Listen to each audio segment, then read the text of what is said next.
Beauty, beauty, beautiful. Glory, glory, glorious.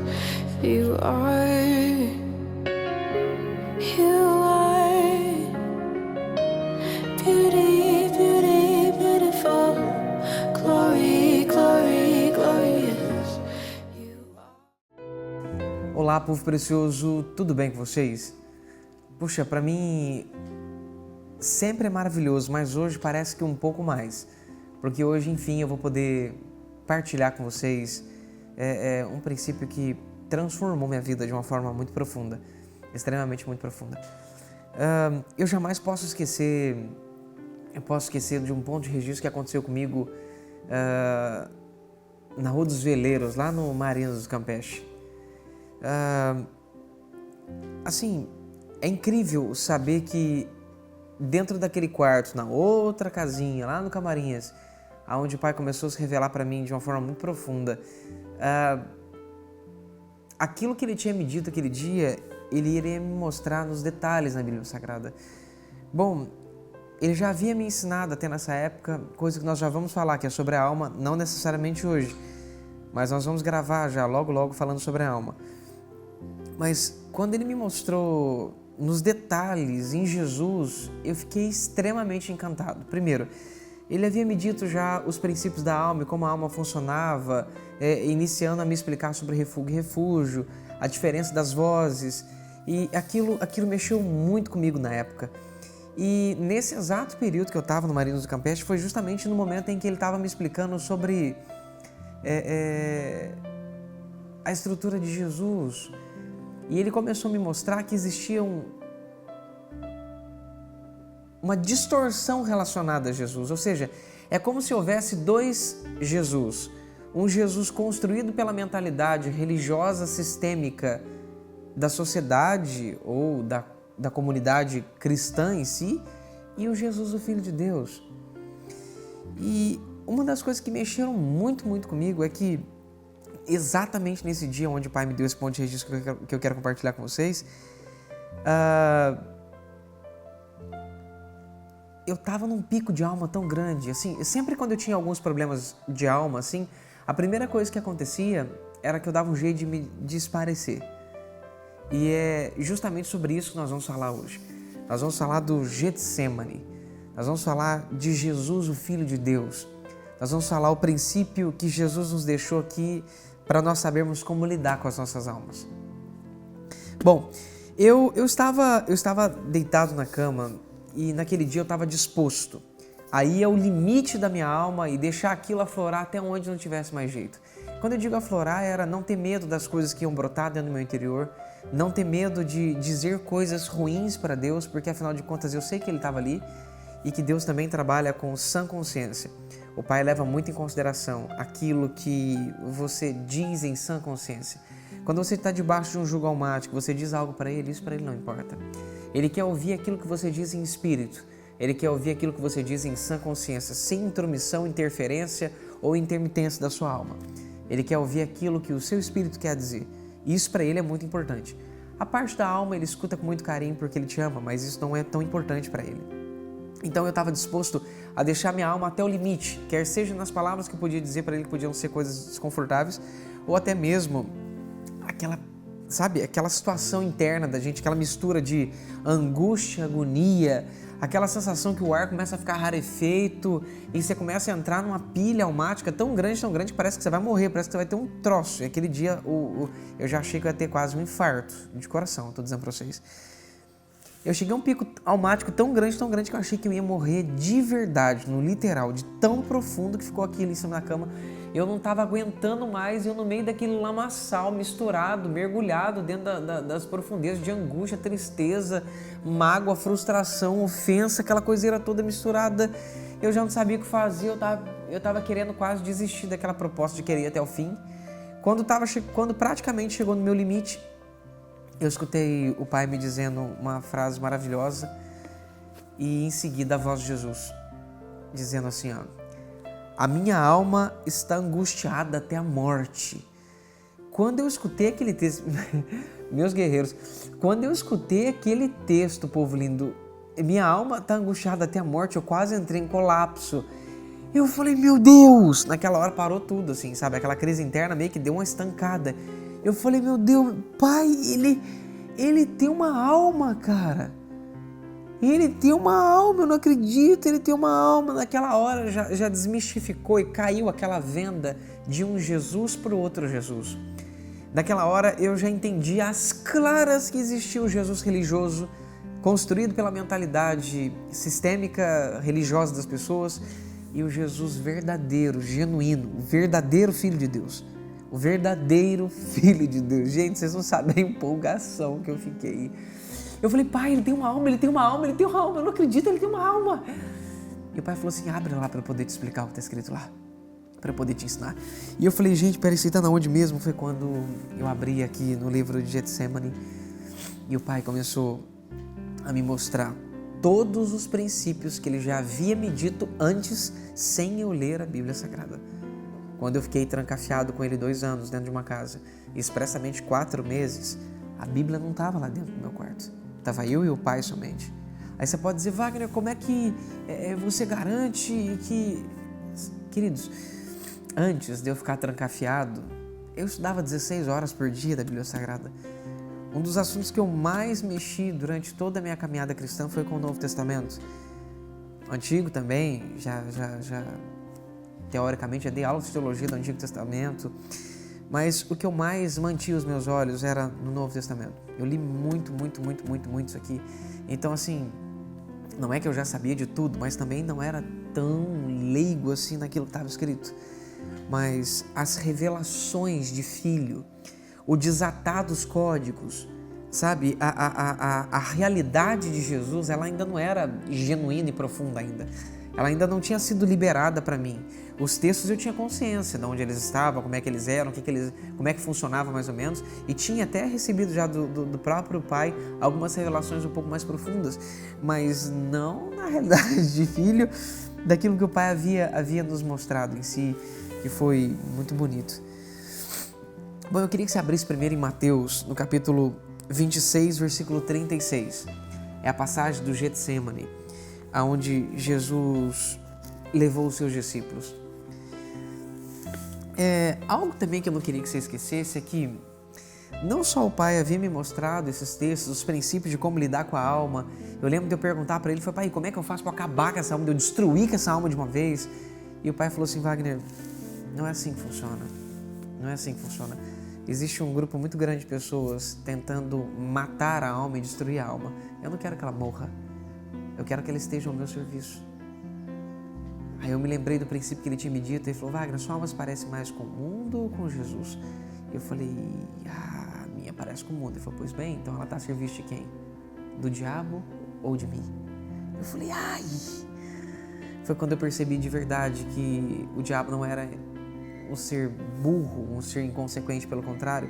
Ele, com todas as letras, ele tinha consciência total, absolutamente total, povo lindo, que as pessoas estavam agindo como ignorantes, porque afinal de contas, ele tinha um agente 007 dentro no meio de quase 7 bilhões de pessoas. Quase 7 bilhões de pessoas tinham a sua própria alma a serviço dele mesmo, com princípios e com atuações extremamente malignas dentro delas. Bom, algo também que eu gostaria que vocês observassem. Ele já havia me explicado também o princípio da angústia. Eu passei anos tentando entender aquele bendito daquele sentimento confuso, aquele sentimento que não me forçava a fazer nada, mas o ar ficava rarefeito, aquele sentimento que não me pressionava, não me esmagava, mas me pressionava, que me colocava pressão. Aquele sentimento que me fazia tentar entender que tinha alguém querendo falar comigo, alguém querendo dizer... Assim, eu passei muito tempo tentando entender. Até quando o Pai, na realidade de filho, ele começou a me explicar que a angústia era um sentimento direto do coração dele para o nosso, como eu já havia dito para vocês algumas vezes, para aqueles que já nos acompanham. Angústia significa, no mínimo, 3 coisas. Ou Deus quer falar com você e você não está ouvindo, e um dos últimos critérios que ele usa para falar com você é a angústia, que é quase que um celular direto do coração dele para o seu. Ele libera a angústia dentro de você, é aquela sensação de que vai acontecer alguma coisa ou você tem que entender alguma coisa, sabe? É aquele sentimento que quer dizer assim que que Deus quer falar alguma coisa com você e você não está conseguindo entender, sabe? A segunda proposta da angústia dentro do ser humano é: Deus gostaria que você fizesse algo e você está fazendo diferente do que Ele gostaria que você fizesse. Consegue entender? Ou seja, você foi para fazer algo e você tornou a fazer de um jeito, mas Ele gostaria que você fizesse de outro. Perfeito? Ou Ele não gostaria que você fizesse algo e você está querendo fazer. A angústia normalmente ela se remete a esses 3 itens, podendo existir outros que outra hora nós falamos, mas os 3 principais são esses. Então todas as vezes que a angústia acessa o seu interior, ela quer dizer isso. A angústia não é um sentimento do diabo. O diabo transformou coisas boas em coisas ruins em coisas boas. Por exemplo, a angústia é algo maravilhoso e o diabo tentou convencer a humanidade que a angústia é um sentimento dele, ruim e penoso. Pelo contrário, a mesma coisa a pressão.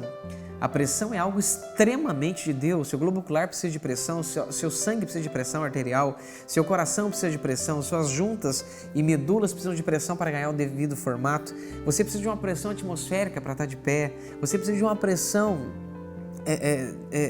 de oxigênio dentro do seu interior para funcionar. Gente, nós necessitamos de pressão para tudo. Pressão é algo extremamente do governo do Pai. Extremamente do governo dos céus, extremamente do reino de Deus, extremamente. E o diabo tentou convencer as pessoas que pressão também é algo maligno, pelo contrário. Cobrança é algo maligno. Absolutamente, cobrança é algo maligno. Agora, pressão não. Pressão é algo extremamente diferente. Extremamente diferente. Bom, eu confesso que eu estou empolgado e eu quero muito compartilhar isso aqui com vocês, tá? Mas eu não posso deixar de esquecer de algumas coisas importantes também. Outra coisa que o pai já havia me explicado também, que me fez atentar muitas coisas, é que todas as vezes que nós declaramos algo, povo lindo, que nós abrimos os nossos lábios para declarar alguma coisa ou para dizer alguma coisa, nós somos provados, tentados. Objetivo igual a testados no mundo espiritual. A palavra tentação e teste, mesma coisa, tá? E todas as vezes que nós declaramos alguma coisa ou afirmamos alguma coisa, nós somos testados no mundo espiritual, quer seja pelo reino das trevas ou quer seja pelo próprio Pai. Gente, isso aqui é terrível. Repara pra você quando você fala: não, eu sou um homem calmo. Prepara que a hora que você chegar no trânsito, alguém vai tentar te esbarrar, só pra você começar a dar um pit gospel ali e começar a fazer algumas coisas desconfortáveis. Ou é bem nessa hora que um filho faz alguma coisa, ou há uma discussão, alguma coisa em si. Sempre quando nós declaramos alguma coisa, automaticamente nós somos testados no mundo espiritual. Isso é muito importante. Ou quando nós decidimos alguma coisa, nós também somos testados no mundo espiritual, ou tentados, tá? Nós vamos começar, na realidade, não é nem pelo versículo 36, nós vamos começar pelo versículo 31, que é bem importante que você observe. A cadeia temática é Pedro é avisado, tá? Vamos com bastante calma agora para nós entendermos algo muito importante. E para fechar, eu já faz cerca de quase um ano que eu tenho dito as mesmas coisas. O propósito central do Filho é agradar ao coração do Pai, é se relacionar com o Pai. O propósito central do Filho é esse. Aí você fala: Wagner, para que serve o relacionamento? O relacionamento serve para isso. O relacionamento serve literalmente para você agradar o coração do Pai.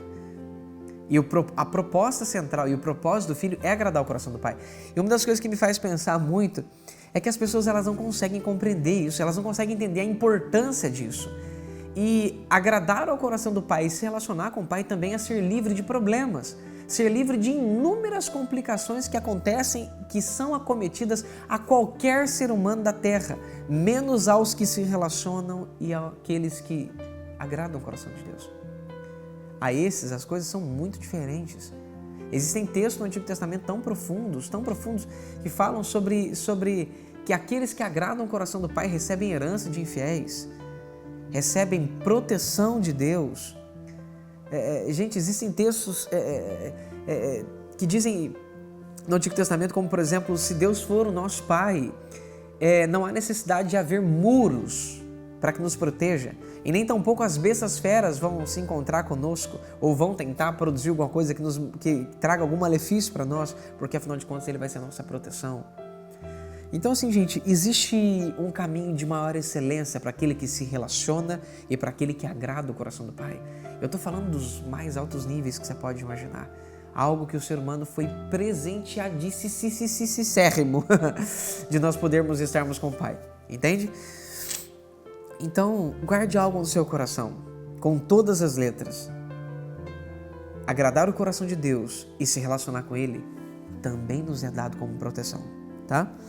Capítulo 26, versículo 31, nós vamos ver isso. Então Jesus disse, todos vós esta noite me abandonareis, pois está escrito, ferirei o pastor, e as ovelhas do rebanho se dispersarão. Observe para você ver, Depois de ressuscitar, porém, irei adiante de vós para a Galiléia.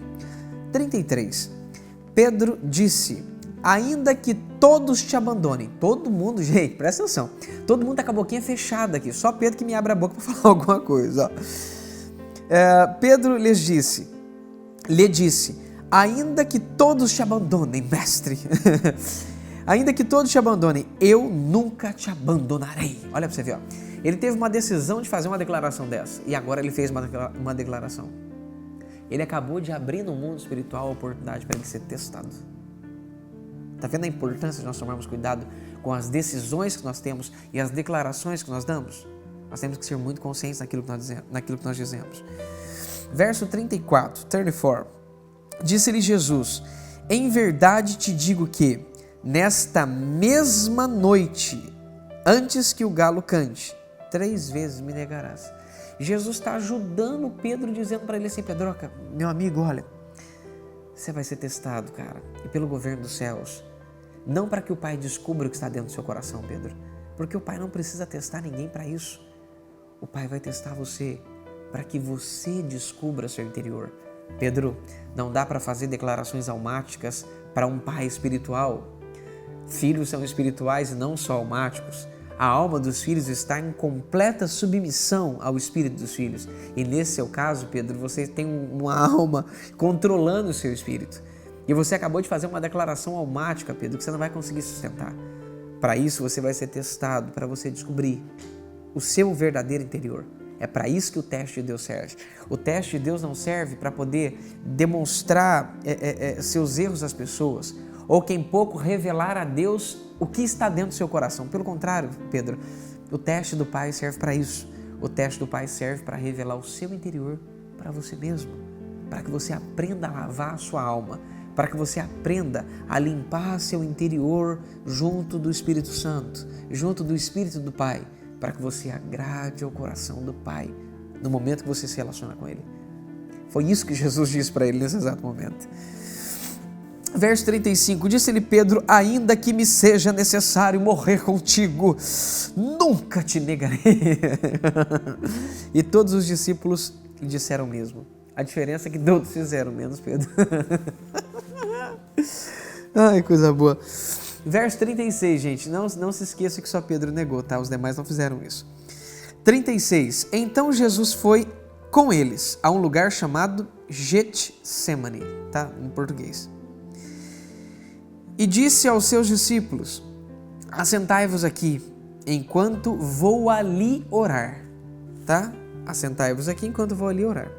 Ou seja, ele chegou com todos, pediu para uma galerinha sentar numa região e depois ele leva consigo algumas pessoas. Quem foram elas?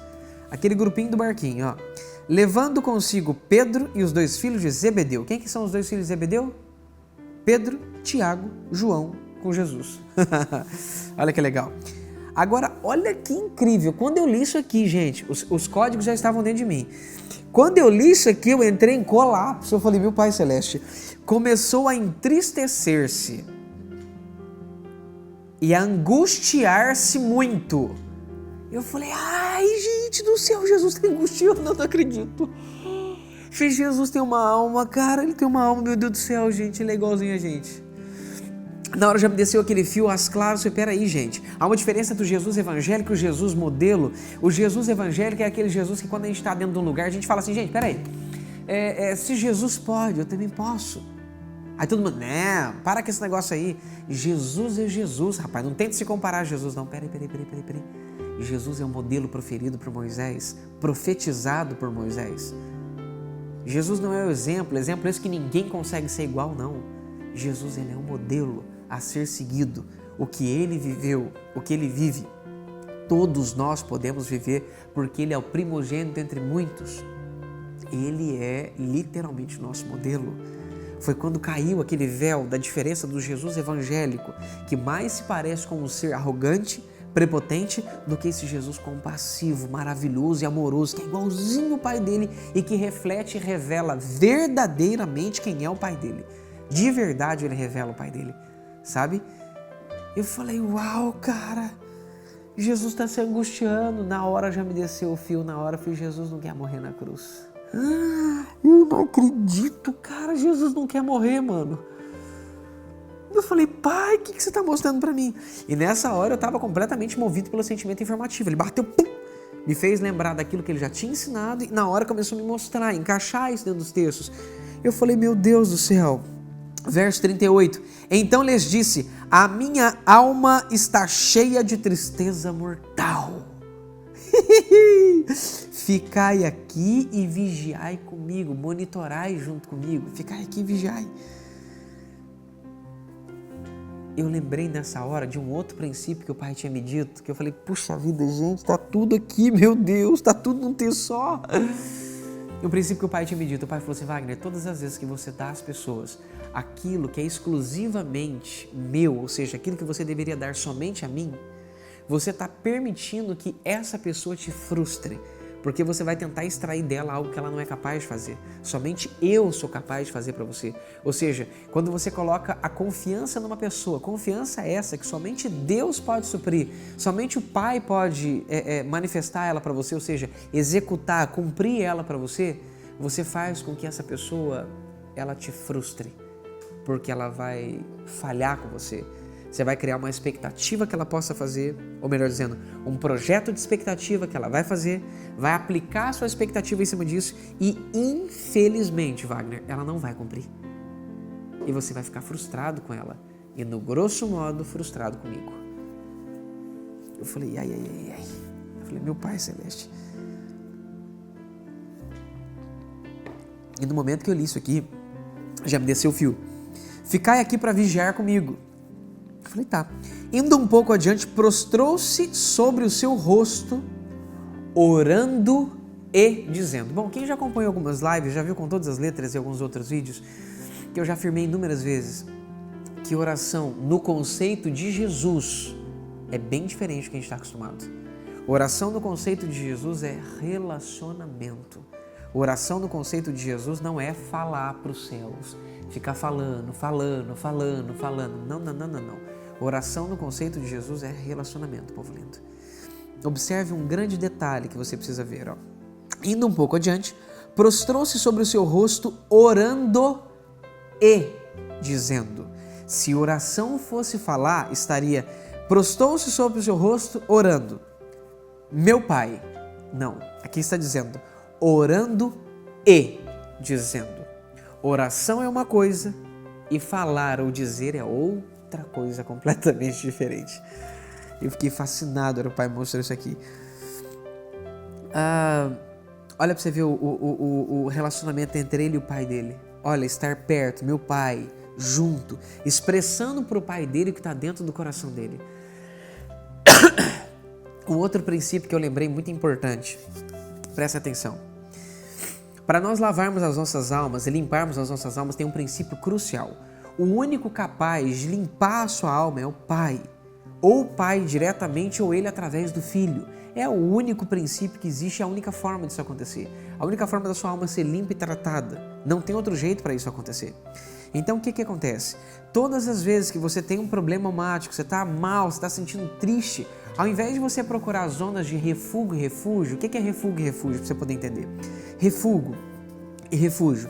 Eu estou almático, estou ansioso, eu estou mal, eu estou agoniado, eu estou desesperado, eu vou tomar um chá. Ou então eu vou jogar futebol.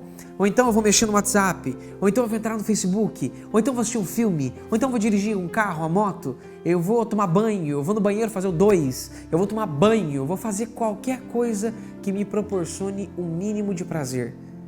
para que a minha alma se sinta bem, porque afinal de contas, quem pede essas sensações para você é a sua própria alma. Por quê? Porque afinal de contas ela quer, com todas as letras, que você dê para ela um pouco de prazer para que apague aquela tristeza que está dentro dela, mesmo que seja por 10 segundos. E a pessoa está tão enlouquecida para poder acabar com aquela tristeza que ela se submete a qualquer coisa para remover aquela sensação de tristeza. Então, o princípio bem claro que você precisa aprender, que Jesus nos ensinou, e o Pai já tinha me dito antes, e está aqui no texto, é que quando você precisa tratar alguma coisa da sua alma, e um problema da sua alma, a primeira coisa que você tem que fazer é levar essa angústia, ou levar essa agonia, ou essa crise almática que você está tendo para o seu Pai. Nesse momento de relacionamento, para que você trate o seu interior, para que você limpe a sua alma. Gente, como eu sou grato a Jesus por Ele ter permitido que isso aqui fosse registrado. Porque se Ele não desse isso aqui pra gente, nós teríamos sérios problemas. O que teria de quadro de almatite aguda, de pessoas tendo absurdos problemas almáticos, que eles guardem uma coisa no seu coração. Quando falam de psicossomático ou doenças psicológicas, está falando justamente de estrutura almática. Psico é alma, essa palavra inicial grega é alma. A maioria das pessoas, 98% das doenças hoje são doenças psicológicas, ou seja, são doenças almáticas. Psico ou almático é o mesmo termo, a diferença é que é um termo técnico e científico que vem de uma raiz grega que é bíblica. Perfeito? Então, para você não ter problema em dividir a parte de terminologia. Então, o princípio é esse. Cada vez que você tem um problema, você leva em relacionamento ao Pai. Você vai se relacionar com Ele para tratar a sua alma. Você tem um problema, você vai conversar com Ele, falar com Ele, Pai, olha, eu tô com um problema, tem como o senhor, por que eu tô sentindo isso? Por que eu tô tendo essa circunstância dentro da minha alma? O que está acontecendo? Qual que é a raiz disso? De onde está vindo isso? E Jesus fez a mesma coisa. Indo um pouco adiante, prostrou-se sobre o seu rosto, orando e dizendo, meu Pai, se possível, preste atenção, quem está dizendo isso aqui é Mateus, o apóstolo. Mateus estava lá perto quando Jesus estava fazendo isso? Não! Mateus estava sentado lá do outro lado, porque quem levantou foi Pedro, Tiago, João. Perfeito? Então guarde essa diferença. Meu Pai, se possível, passa de mim esse cálice. Todavia, não seja como eu quero, mas como tu queres. Outro princípio crucial que você precisa entender.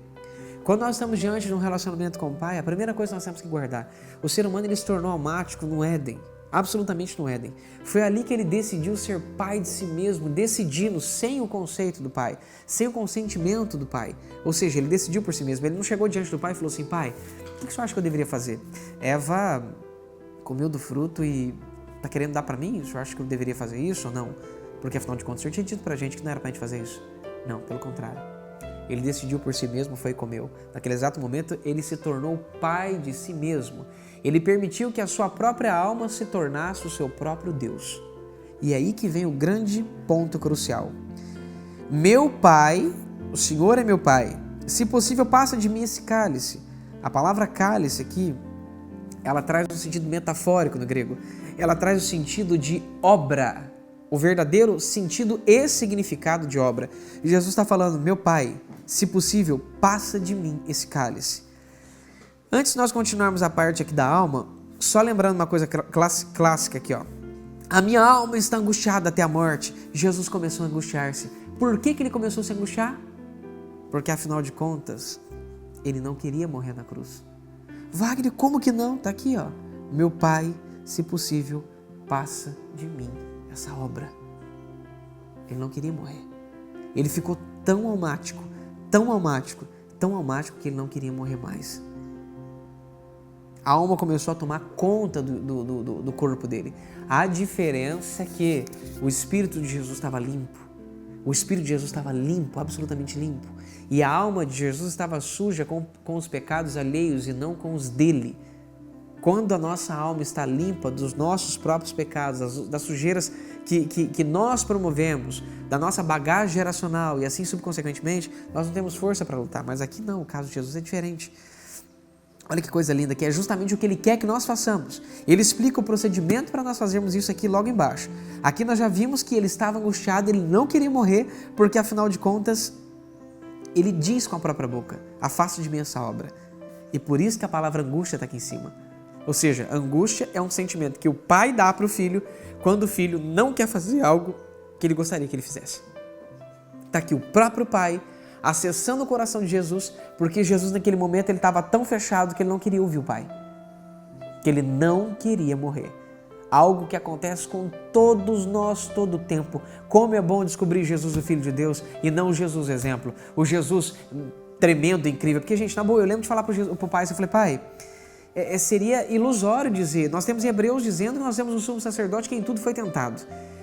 Seria, assim, praticamente desculpa a expressão bem chula, mas uma sacanagem dizer que Jesus havia de vir dos céus com uma alma limpa, tudo puro, e não fosse passar as mesmas coisas que nós passamos. Ser sujeito às mesmas concupiscências, às mesmas paixões, às mesmas circunstâncias complicadas que nós passamos. Porque não é tão simples assim você estar num ambiente tão sujo, com tantas coisas, e ter que vencer isso tudo. E Jesus chega todo limpinho, todo bonitão, todo gostosão, e passa por isso por cima, tranquilo, porque nada disso aflige ele. Pelo contrário, ele foi afligido pelas mesmas coisas. Ele passou pelas mesmas circunstâncias que todos nós. Deixa eu te contar um segredo bem clássico. Sabe por que o pai ficou apreensivo na cruz? Porque ele criou regras para mim e para você. Ele criou regras para aqueles que estão aqui dentro da terra, princípios e regras para quem está aqui na terra. Se nós cumprirmos esses princípios, nós herdaremos a vida eterna junto com ele. Se nós não cumprirmos esses princípios, nós vamos para a condenação eterna. Você consegue entender que o pai pegou o único filho dele, o unigênito, colocou o unigênito dentro da terra, para se submeter e estar submisso aos mesmos princípios que todas as demais pessoas? Você consegue entender que o Pai colocou a eternidade de Jesus em jogo?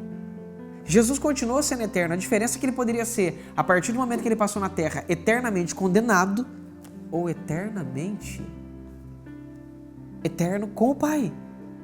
Ou seja, Jesus poderia ter se perdido aqui na terra e poderia ter ficado sem o Pai dele para sempre. E o pai poderia ter perdido o filho dele se o filho dele estivesse sujo. Só que o pai acredita nos princípios dele mesmo. O pai acredita na verdade dele mesmo. E o pai tem a realidade da verdade que está dentro dele. Uma alma limpa e um espírito preparado nunca se perde. Por isso que, desde quando nós conhecemos o Novo Testamento por Novo Testamento, tudo que Jesus diz é para nós lavarmos a nossa alma, limparmos a nossa alma, prepararmos a nossa alma para o momento que Ele vai vir nos buscar. Justamente para que nós não tenhamos problema. É o que Paulo disse, aqueles que andam em espírito não se submetem às concupiscências da carne. Estar em espírito é estar sem a intervenção da alma, sem a interferência da alma. É quando a sua alma já está sujeita ao seu espírito de verdade. Consegue entender? E isso não vai acontecer quando você morrer, não. Isso vai acontecer agora, conforme você for limpando ela com Jesus, tá?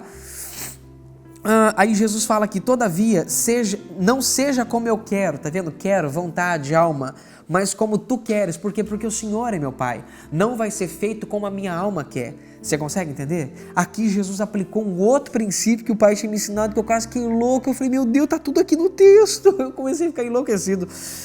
Jesus aplicou um princípio maravilhoso. Eu perguntei assim, pai, como é que faz para eu dar um fim na alma de uma vez? Aí o pai falou, não, vai, tem muitas pessoas que querem matá-la, mas não é isso, eu quero que ela submeta a mim, que ela seja submissa. Lembra que eu falei? O pai falou assim, Wagner, a primeira coisa que você tem que fazer, você tem que reconhecer a sua alma. Você precisa identificar ela e depois desobedecê-la. Ele me explicou que reconhecer é muito além de saber que ela existe. Reconhecer é saber como ela funciona, a estrutura dela, sabe? É o mesmo princípio de reconhecer a Deus.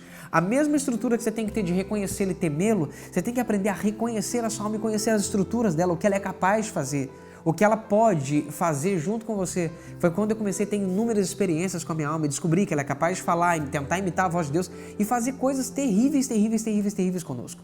Você consegue entender isso? Isso é muito, muito, muito importante que você entenda. Terceiro ponto crucial. Segundo ponto crucial, quando você aprende a reconhecê-la, você vai passar a identificar, gente. Identificar. Ou seja, eu já reconheço a minha alma, agora eu vou passar a identificar a minha alma. É a hora que eu vou com todas as letras, no meio do dia eu tenho um comportamento almático, eu já sei que a alma tem capacidade de fazer isso, já sei que ela faz, e isso aqui é a alma. Quando você identifica que é ela porque você a reconheceu, você desobedece ela. E quando você passa a desobedecer sua alma, automaticamente você começa a enfraquecer sua alma, fazer com que ela perca força. E com o passar do tempo, até a hora que acaba isso. Acaba. Paulo diz que vai existir uma briga entre o espírito e a alma, mas Paulo não diz que essa briga vai ser eterna. E é justamente aqui que você tem que guardar dentro do seu coração. Conforme nós vamos mortificando a nossa alma, nós vamos trazendo um estado de regeneração dela. É quando ela passa a se converter, quando ela passa a ser tratada, é quando ela passa a se tornar parecida com a do Pai. E cada vez mais igual ao do Pai. Gente, eu tive uma experiência recentemente que mexeu muito comigo. E eu escutei uma voz falando dentro de mim e sabia que era minha alma. De repente, falei, gente do céu, de repente escutei uma outra voz, falei, pronto, agora tô com duas almas, tô com defeito de fabricação. Só que uma voz era da minha parte da alma que não estava regenerada, e a outra voz já era da parte da minha alma que já estava regenerada. Falei, gente, agora eu tenho um pedaço da minha alma me ajudando a vencer o outro pedaço que não estava funcionando. Por quê? Porque as nossas almas não foram criadas para serem más ou ruins. As nossas almas foram criadas para nós nos relacionarmos com o Pai. Sem a alma é impossível se relacionar com o Pai. É ela que põe aquele efeito 3D, ela que põe aquele efeito gostoso, aquela textura maravilhosa, ela que põe aquela empolgação profunda entre a gente e o Pai. Entende? É muito importante que você entenda isso. Ela que põe o efeito gostoso das coisas. E Jesus está fazendo exatamente isso. Ó, pra você ver, ó. Angústia. O Pai tentando falar com ele porque ele não estava ouvindo, porque ele estava almático. A minha alma está cheia de tristeza mortal. Ele já sabe que ele está almático. Aí ele chega no Pai e aqui você tem duas frases. Uma frase da alma de Jesus e uma frase do Espírito de Jesus. Olha a alma de Jesus falando aqui, ó. O meu Pai, se possível, passa de mim esse cálice. Você quer a frase da alma dele dizendo, a parte de mim essa obra. Poxa, como é que ele vai pedir? Pensa, olha que incoerência. Como é que ele pode pedir para o Pai remover algo dele, sendo que ele veio de Sião, ele veio dos céus para fazer isso? Não é incoerente? É a alma dele. Agora, aqui ele já responde como o espírito dele. Todavia, não seja como a minha alma quer, mas como o Senhor quer. Não seja como eu quero. Ou seja, as minhas vontades querem, a minha alma quer, a minha carne quer, mas como tu queres. Olha que coisa linda. Verso 40. Quando voltou, achou seus discípulos dormindo e perguntou a Pedro, nem uma hora podeis vigiar comigo, Pedro? Pedro, eu estou te avisando mais uma vez, você vai ser testado. Você fez uma declaração ali atrás, dizendo com todas as letras que você morreria por mim, que jamais, jamais, jamais você me abandonaria, Pedro. O Pai te ama tanto, Pedro, que eu vou explicar para você o princípio que você precisa fazer para você não cair no teste. Para você conseguir vencer esse teste antes. Jesus olha para Pedro e fala assim, Pedro, vigiai e orai para que não entreis em tentação. Meu Deus do céu, gente. Na verdade, o Espírito está pronto, não está preparado. O Espírito está pronto, mas a carne é fraca. Ou seja, a alma e o corpo sempre vai tendenciar as coisas do governo das trevas se o Espírito não estiver funcionando. Deixa eu explicar para vocês. A alma do ser humano ela sempre vai estar sujeita a um Espírito. Se a sua alma estiver controlando o seu espírito, significa que ela não está sujeita ao seu espírito, não está submissa ao seu espírito. Ela vai ter que estar sujeita a um outro espírito. E é nessa hora que ela se submete ao espírito do diabo em si e começa a se submeter aos princípios das trevas. É aí que vem o grande problema das coisas, gente. As coisas não podem ser assim de forma alguma. Guarde uma coisa no seu coração. Ou o seu espírito está sujeito a Deus através do seu espírito, ou o seu espírito está sujeito ao diabo.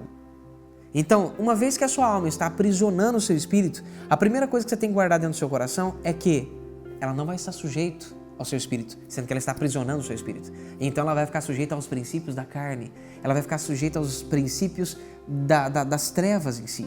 E é aqui que você precisa guardar com todas as letras. Jesus diz, vigiai e orai para que não entreis em tentação. Na verdade, o espírito está pronto, ele não está preparado, mas a carne está fraca. E é justamente no vigiar e orar que Jesus nos explica como nós devemos fazer para nós tratarmos a nossa alma. Aqui ele ensina como praticar isso aqui da forma mais clara do mundo, que nós acabamos de falar. Reconhecer, identificar e desobedecer. Olha para você ver que coisa importantíssima. Ó. Presta bastante atenção. Jesus diz, não podeis vigiar comigo? Falou, Pedro, você já fez uma declaração, agora você vai ser cobrado por essa declaração. Ou seja, você vai ser testado nisso com todas as letras. Olha que situação complicada. Aí Jesus fala, vigiai e orai. A palavra vigiar é monitorar a sua alma. É você observar como que ela se comporta. Você vê como que ela está se comportando diante das circunstâncias. Depois, Jesus diz assim, orai. A palavra orar nós já sabemos aqui, é relacionamento. Ele já mostrou o princípio de relacionamento aqui. Então ele está dizendo assim, Pedro, monitora a sua alma dentro de uma estrutura de relacionamento, dentro de um ambiente de relacionamento, para que você não entre em teste, Pedro. Todas as vezes que você estiver lavando a sua alma, todas as vezes que você estiver declarando os seus defeitos, todas as vezes que você estiver correndo atrás das suas falhas, para declarar suas falhas diante do Pai, num relacionamento, você não precisa ser testado. Para que você vai ser testado sendo que você já está fazendo um procedimento para descobrir suas falhas? Qual que é a diferença de um bastardo? Qual que é a diferença de um não filho para um filho? Guarde isso no seu coração. O filho, ele não espera algo dar de errado para ele poder descobrir os defeitos que estão dentro dele. O filho, ele não espera bater a cara na parede para ele parar, nossa, tem alguma coisa acontecendo comigo de errado. Não. O filho começa a procurar as coisas que ele está fazendo de certo, para ele literalmente descobrir se aquilo que ele está fazendo está certo mesmo ou está errado. Você consegue entender? O filho passa o tempo todo declarando os seus defeitos, sendo o dedo duro de si mesmo e falando para o pai, pai, eu não quero ser assim. Eu quero ter um coração igual ao seu. Eu não quero ter um coração que tem angústia, eu não quero ter um coração com sexualidade aflorada, eu não quero ter um coração com ira, com raiva, com mágoa, um coração que suspeita mal das pessoas, um coração que é trancado quando vai fazer algo para alguém. Eu vejo pessoas passando necessidade e eu não consigo ajudá-las financeiramente ou com as minhas próprias mãos. Eu não quero ter um coração assim. E quando você começa a caçar os seus defeitos, eu quero ser um bom pai, eu quero ser um bom filho, eu quero ser um bom esposo, eu quero amar as pessoas, eu quero, sabe, flamejar de amor pelas pessoas, eu quero ter um coração igual ao seu. Ou seja, o filho o tempo todo está lavando a sua alma para ficar com uma alma igual a de Deus, igual a do Pai, igual a de Jesus. Muitas pessoas dizem, não, mas Deus não tem alma. Claro que tem. Em Jeremias ele diz que se desfalecem lágrimas na sua alma. Aqui nós já descobrimos que Jesus também tem. A diferença é que as nossas almas têm que estar a serviço do Pai, iguaizinhas a de Jesus, que é o modelo. Consegue entender isso? Jesus ele fala, vigiai e orai, ou seja, lave as almas de vocês, monitore elas, observe o comportamento delas o tempo todo dentro de um ambiente de relacionamento com o Pai. Perceba as coisas e vá ao Pai como eu estou indo, para que você não entre em teste. Gente, eu passei um ano dizendo isso para todo mundo. Falei, gente, por favor, o que agrada o coração do Pai é isso. Então, entenda uma coisa com todas as letras. Aprenda uma coisa com toda a importância do mundo. Você precisa lavar a sua alma para que você agrade o coração de Deus, para que você agrade o coração do Pai. E uma das coisas que mexeram muito comigo foi justamente esse detalhezinho clássico. Quando eu paro de tentar descobrir meus defeitos, quando eu paro de tentar descobrir as minhas falhas, quando eu paro de tentar lavar a minha alma e paro de tentar me relacionar com o Pai para corrigir esses defeitos que são... Presta atenção, o Pai disse, bem-aventurado aqueles que são puros de coração, ou seja, só tem uma substância dentro dele. Quando eu começo a tentar limpar esses princípios das trevas que estão dentro de mim, ou seja, princípios que vieram do reino das trevas, princípios que vieram do mundo, princípios que vieram do diabo, do governo das trevas, quando eu paro de fazer isso definitivamente, a primeira coisa que acontece, paro de tentar remover isso dentro de mim, a primeira coisa que acontece, eu sou acometido a um teste, eu sou levado a tentações. Literalmente, eu sou acometido a tentação, ou seja, guarde algo dentro do seu coração. Você às vezes vai passar por coisas complicadas e delicadas, não porque Deus quer te colocar numa situação de saia justa ou ruim. Quando fala de tentação, não é de sexo, está falando de teste. Você vai ser testado para que você descubra que existem áreas na sua vida, existem problemas dentro da sua alma que precisam ser tratados, quer seja ele como um pai, como um filho, como uma esposa, quer seja com o dinheiro, quer seja na fidelidade, quer seja no guardar segredo, ou assim subconsequentemente, você vai ser testado para que você descubra que há debilidades dentro da sua alma que estão te encaminhando para o inferno. Jesus ele disse, lembra se os meus olhos te fizerem pecar. Nós temos um material sobre isso aqui no YouTube. Guarde algo no seu coração. Jesus ele disse assim, que uma pequena coisinha pode levar o seu corpo inteiro ao inferno. Jesus foi testado para que todos observassem que dentro da alma dele não havia nada. Aqui ele estava com o pecado da humanidade sobre as costas dele, sobre o ser dele em si. E mesmo assim, ele conseguiu vencer porque ele conhece o princípio e ele o aplicou aqui diante de todos. Em um segundo ele reconheceu a alma dele, identificou a alma dele e desobedeceu a alma dele. Todavia não seja feito como eu quero, mas como tu queres. Guarde isso dentro do seu coração. Infelizmente, eu quero que você guarde algo dentro do seu coração. O Pai, ele faz com que nós sejamos acometidos aos testes, para que nós descobramos aquilo que está dentro do nosso coração, para que daí então nós venhamos a remover aquilo de dentro de nós, para que nós estejamos prontos e preparados para quando Jesus voltar. Aqui Jesus está ensinando como nós tratarmos a nossa alma de forma definitiva, absolutamente definitiva. Existem 4 pontos. O primeiro deles é reconhecer, o segundo deles é identificar, o terceiro deles é desobedecer. Aí eu falei, pai, tá, isso tudo faz enfraquecer a minha alma, mas o que eu faço para ela mudar de verdade? Já que eu não posso matar, como é que eu faço para regenerá-la de vez? O pai falou, Wagner, o último deles é o relacionamento. Quando você passa a se relacionar comigo, cada vez que você tem um ponto de registro, cada vez que você tem uma experiência, uma fração do que eu sou entra dentro de você. Um pedaço da minha realidade entra dentro de você. E quanto mais a minha realidade entrar dentro de você, mais a sua alma é transformada. Mais ela é literalmente transformada. É quando nós falamos de ceiar, é quando nós falamos de jejuar, é quando nós falamos de alimentarmos da realidade de Jesus.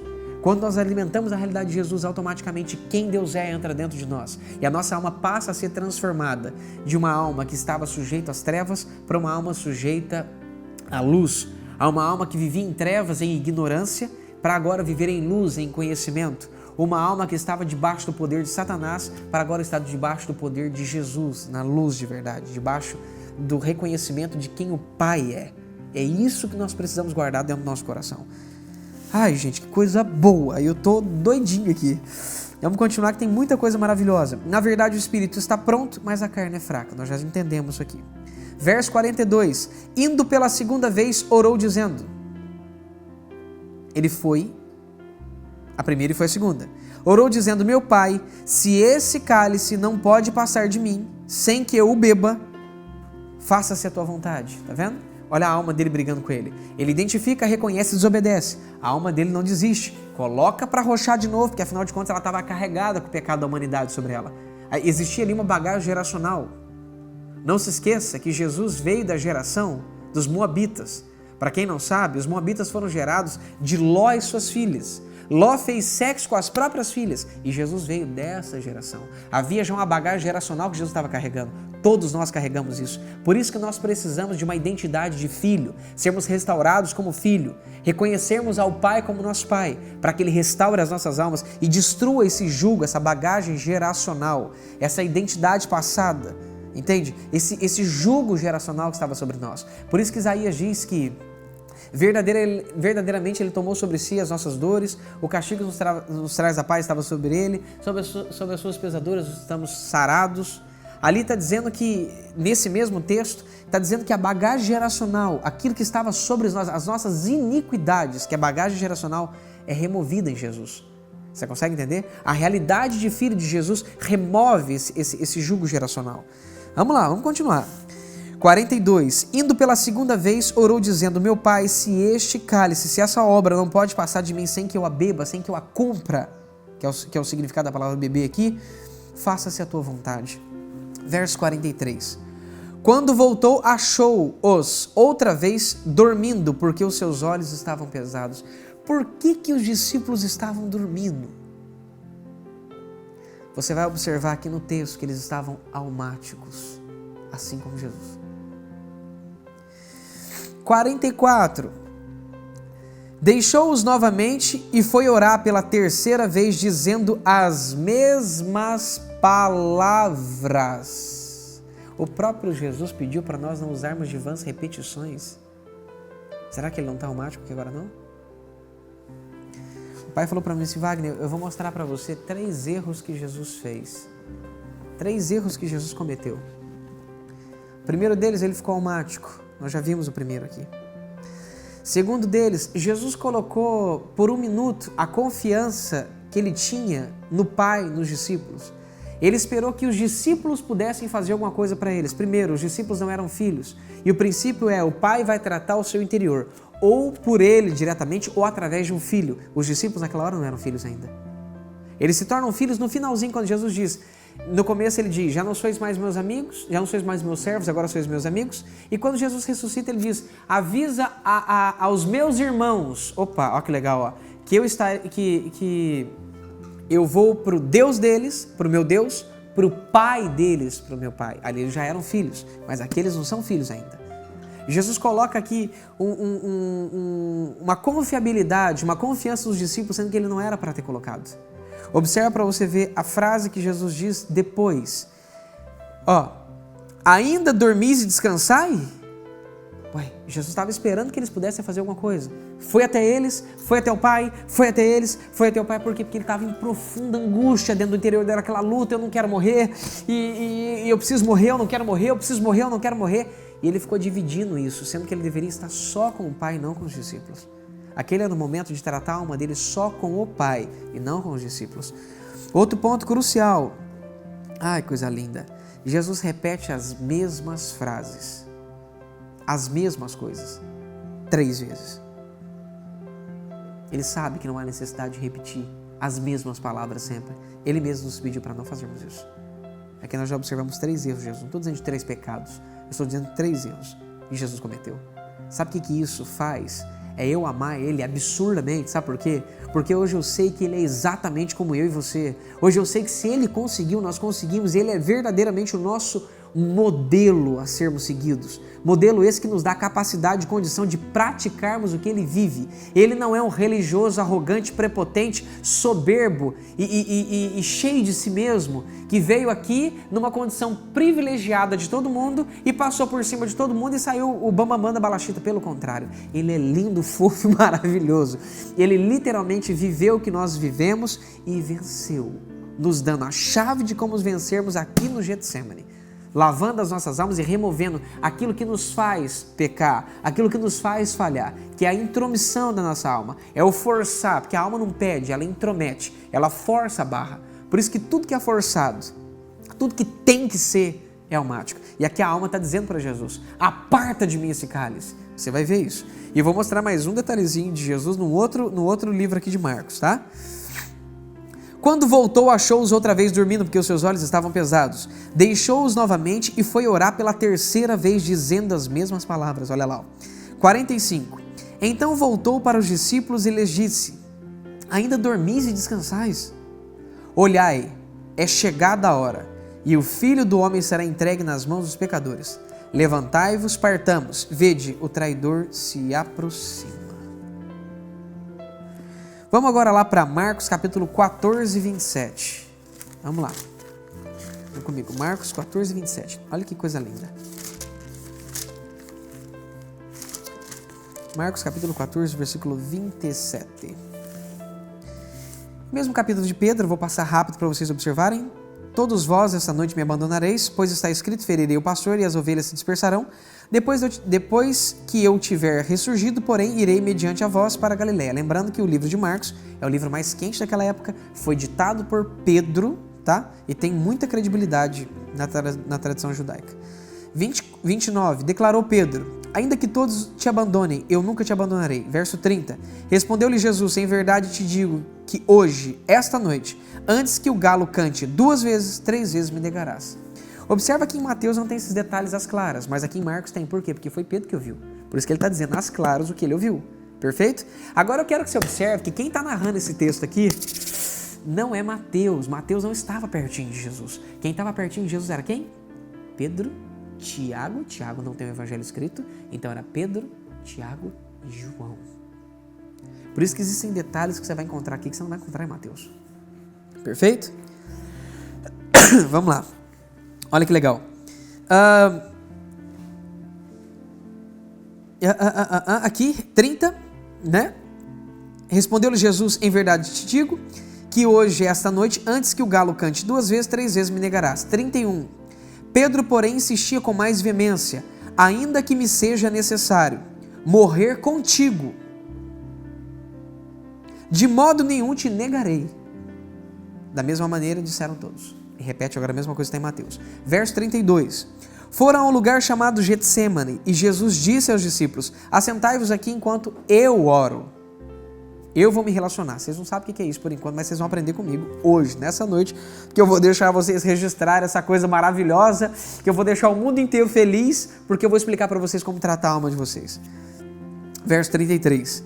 Ele levou consigo Pedro, Tiago e João. Olha lá, os filhos de Zebedeu, tá vendo? Tá aqui agora dizendo quem são os filhos de Zebedeu, tá vendo que interessante? E começou a ter pavor e angustiar-se. Meu Deus do céu. E angustiar-se, pavor e angustiar-se. Ele começou a ser dominado por um medo. Medo é alma pura. Ele começou a ter pavor. Pavor é maior do que o medo, gente. No grego, pavor é um espírito. O espírito do medo começou a chegar perto de Jesus e colocar medo, tentar colocar medo dentro de Jesus. E naquele exato momento que o espírito do medo começou a tentar ferir a alma de Jesus, porque sabia que a alma de Jesus estava suja, Jesus começa a se sentir angustiado naquele momento. A angústia também traz um sentimento maravilhoso. A angústia, se você não está sentindo angústia nesse exato momento, eu quero te dizer uma coisa bem bonita. A angústia é um convite do Pai para o relacionamento. O Pai está dizendo: Jesus, vem se relacionar comigo, porque isso que está dentro de você sou eu quem trato. Você não vai conseguir resolver isso sozinho. Você precisa de mim para resolver isso. Sem eu, você não vai conseguir resolver isso sozinho. 34, ele disse: a minha alma está profundamente triste até a morte. Foi esse texto aqui que o Pai falou para mim dentro do meu peito. Ficai aqui e vigiai. Monitorem junto comigo aqui. Tendo ido um pouco mais adiante, prostrou-se em terra e orava para que, se fosse possível, fosse afastado dele aquela hora. Tá vendo? Está dizendo aqui que ele não queria morrer. 36.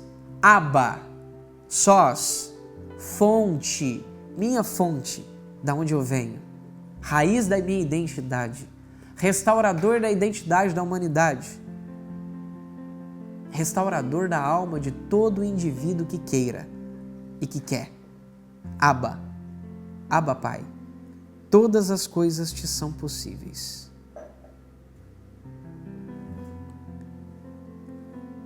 Todas as coisas te são possíveis. Afasta de mim esse cálice. Eu acho que eu queria ler um detalhezinho com vocês aqui em Mateus, só para você ver a diferença dos textos, tá?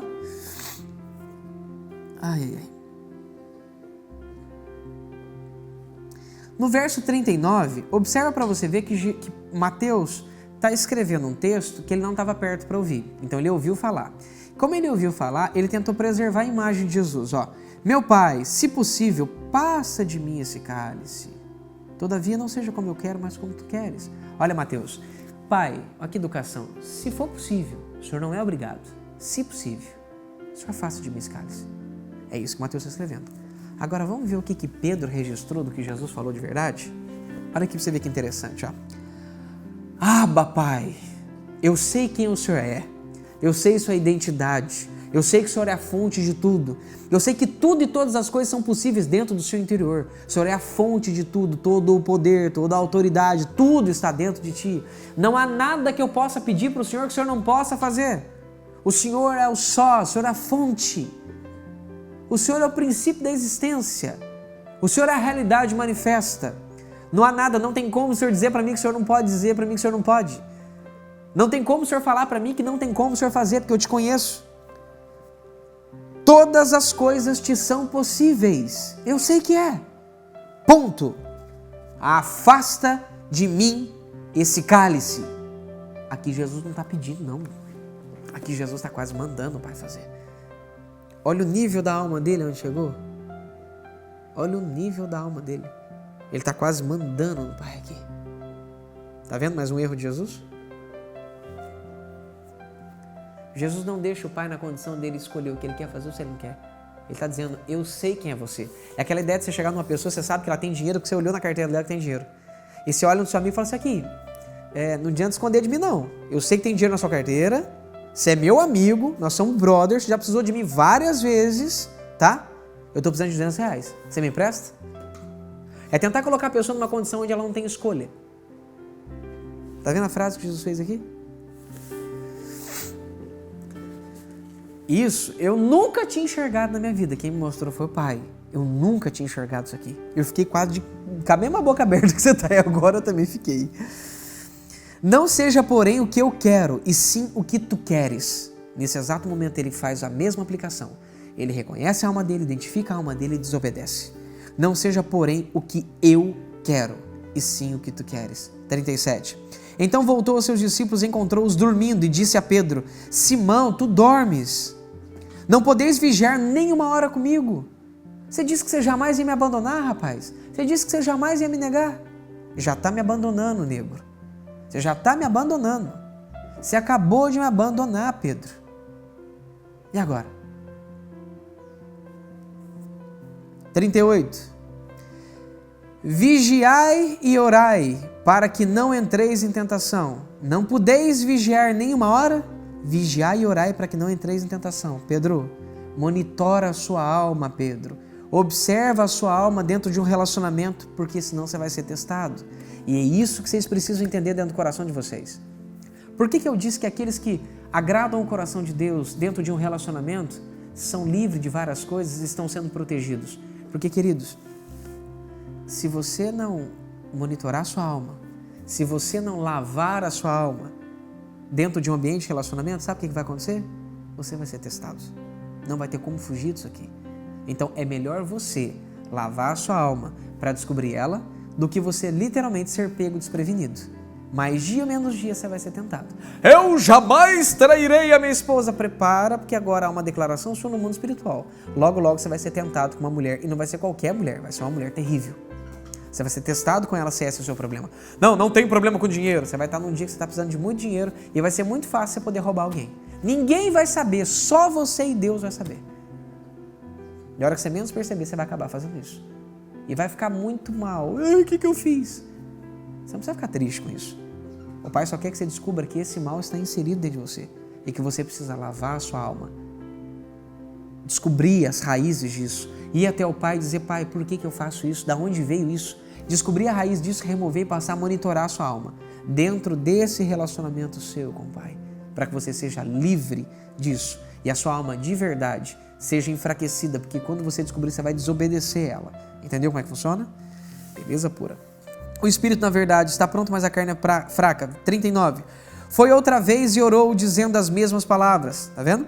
Voltou, achou-os outra vez dormindo, porque os seus olhos estavam pesados. Não sabiam o que lhe responder. Tá vendo? Eles não sabiam o que eles estavam fazendo na vida. De tão almáticos que eles estavam. Lembra de uma coisa, queridos? O sono é uma fração da morte. Cada vez que nós dormimos, nós morremos. Cada vez que nós acordamos, nós ressuscitamos. É o que Paulo diz.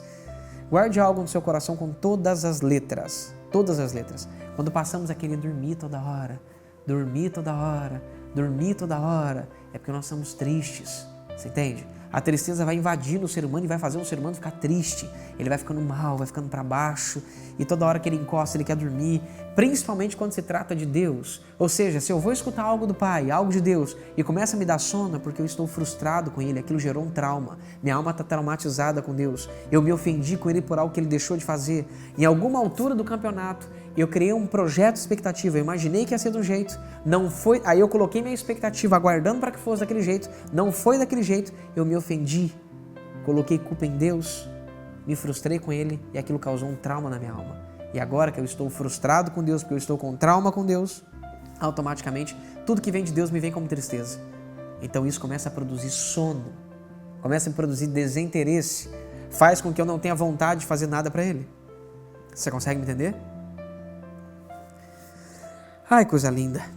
Verso 41. Voltando-se pela terceira vez, disse: dormis e descansais, ainda basta, é chegada a hora. O Filho do Homem vai ser entregue nas mãos dos pecadores. Lembre de um detalhezinho aqui, ó. Essa palavra é chegada a hora só acontece 2 vezes.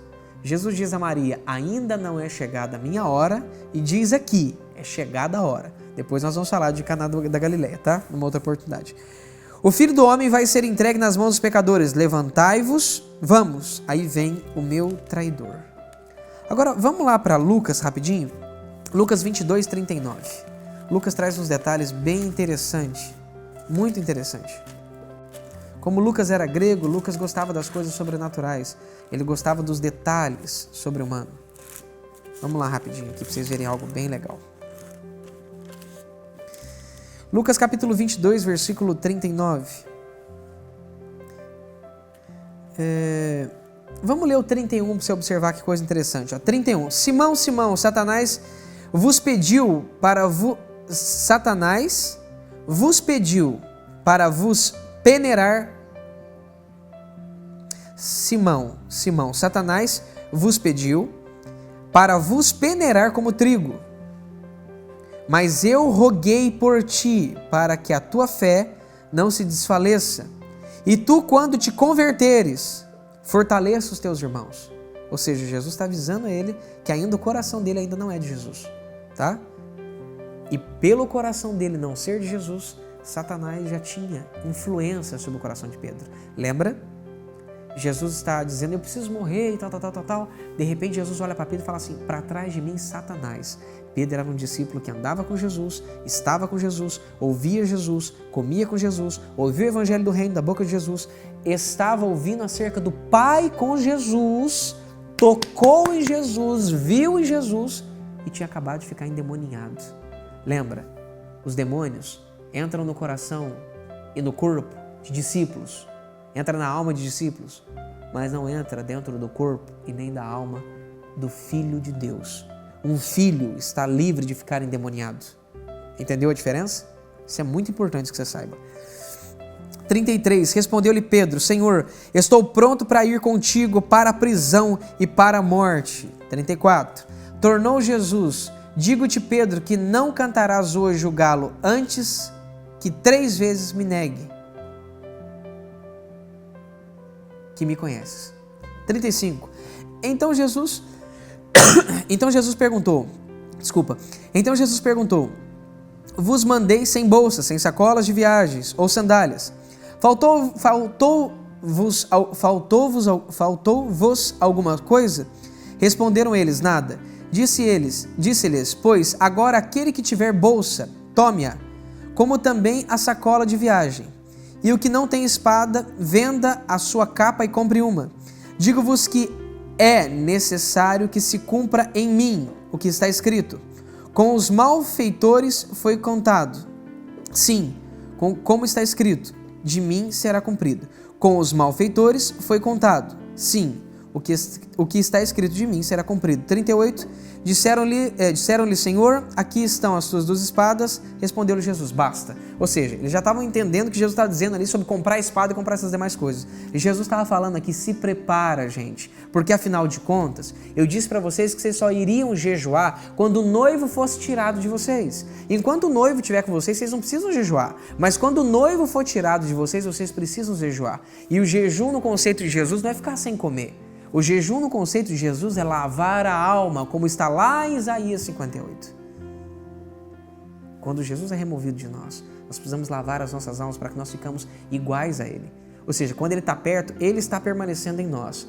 Quando Ele é removido, nós temos de permanecer nele para não nos tornarmos diferente dele, entendeu? Ele está conosco, pronto, está tudo bem. Agora Ele foi removido, agora eu preciso ir para perto dele para que eu me permaneça nele, para que eu não me torne alguém diferente dele. A palavra permanecer em grego significa isso. Permanecei-vos em mim para não vos tornar-vos alguém diferente de mim. É isso que a palavra permanecer significa em grego.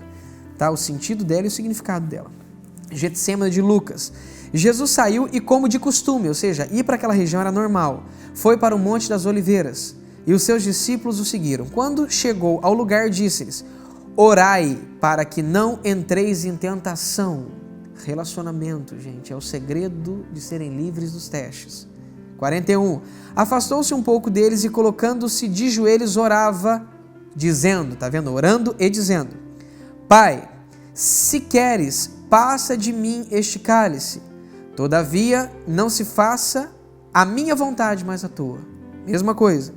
43. Então lhe apareceu um anjo do céu que o confortava. Tá vendo? Eles gostam de registrar os detalhes sobrenaturais. Lucas gostava disso. 44. Em agonia. Ó, pra você ver, mostrando a alma de Jesus. Wagner, como é que você sabe que isso estava acontecendo? Os que estavam próximos ali estavam vendo o que estava acontecendo. Os que estavam longe viam Jesus berrar. via Jesus colocar para fora aquilo com muita força, o desespero de Jesus de longe. Eles conseguiram ver a agonia de Jesus de longe. Em agonia orava mais intensamente. O seu suor tornou-se em grandes gotas de sangue que caíam no chão. Jesus suportou 1 a 3 infartos para conseguir liberar sangue pelos poros. Jesus levou a alma dele ao mais alto nível. A minha naquele dia eu falei, meu Deus do céu, gente, a minha já foi um lugar terrível. A de Jesus foi o mais alto nível. Jesus mostrou que a forma mais eficiente de tratar a sua alma, mesmo que ela esteja no limite máximo, no pico máximo que o ser humano é capaz de suportar, que foi onde Jesus levou a alma dele. A minha não foi tão longe assim, a dele foi.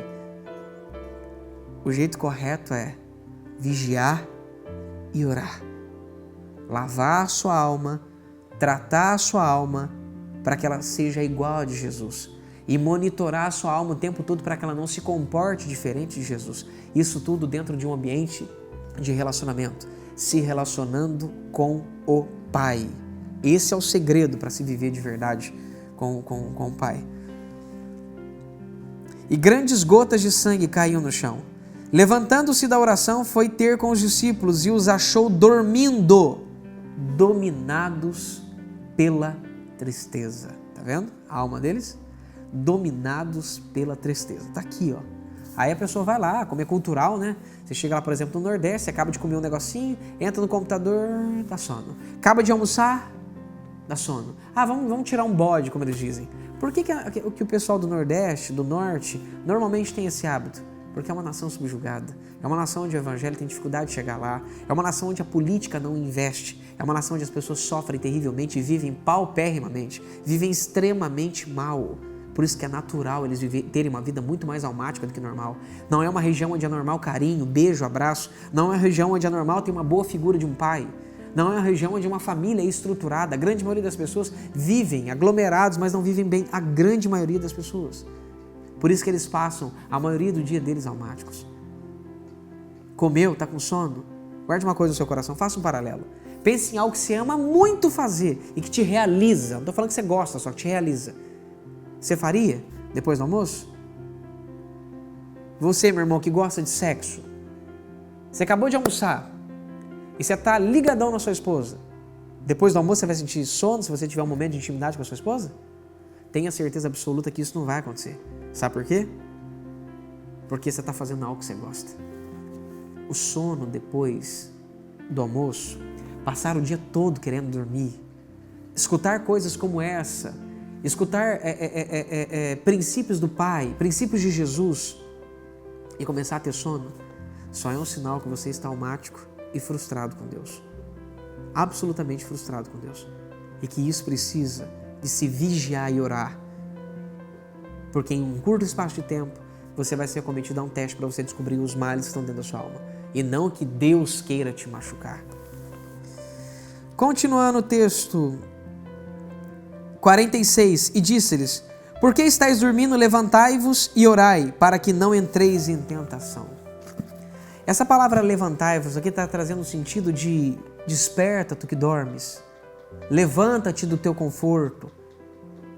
Faz alguma coisa. Levanta, funciona, resplandece, ó noiva minha.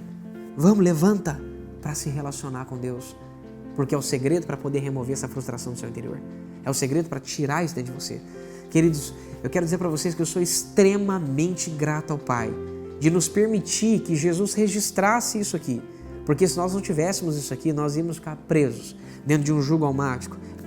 Íamos ver tantas pessoas presas, ficando doentes, tendo problemas de casamento, tendo problema com os filhos e assim subconsequentemente. Chegou o tempo, povo lindo, de nós tratarmos as nossas almas, de nós aplicarmos o princípio do Getsemane, de nós fazermos, melhor dizendo, aquilo que Jesus fez. Limparmos as nossas almas de verdade, para que possamos expulsar demônios, profetizar e fazer milagres, sem dizer, apartai-vos de mim, vós que praticais iniquidade. Iniquidade é dar continuidade a um jugo geracional, manter a alma suja, imunda, pelo contrário. A diferença é que Jesus fazia tudo isso e não precisou se afastar de Deus. Por quê?